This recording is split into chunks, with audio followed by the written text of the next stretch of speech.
Here's how to convert WebM to MOV. So if you're trying to go to the MOV video format from WebM, I use an app called ConvertSave.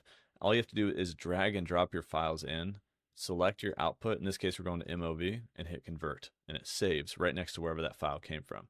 Couldn't be more simple. And the reason for that is because I built this app with my brother. He's a software developer. I was sick of the inefficiency of going to random websites to do all my file conversions.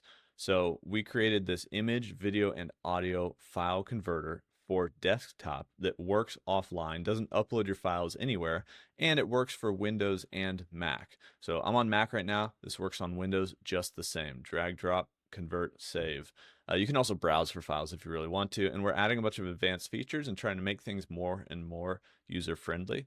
And so basically in this little advanced tab right here, you can actually see the custom commands that are being used and sent to whatever tool is being used, depending on if it's an image conversion or in this case, WebM to MOV, a video conversion.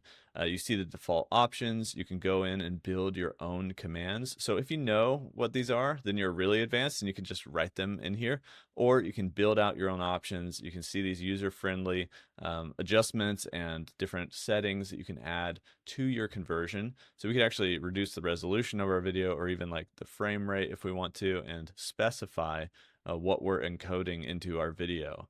And that changes for images too. You can do things like cropping and resizing and adding image effects and stuff to your videos too.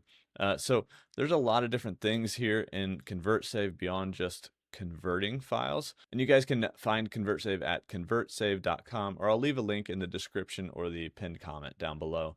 I appreciate your guys' support. Let me know if you check it out, and I'll see you in the next one.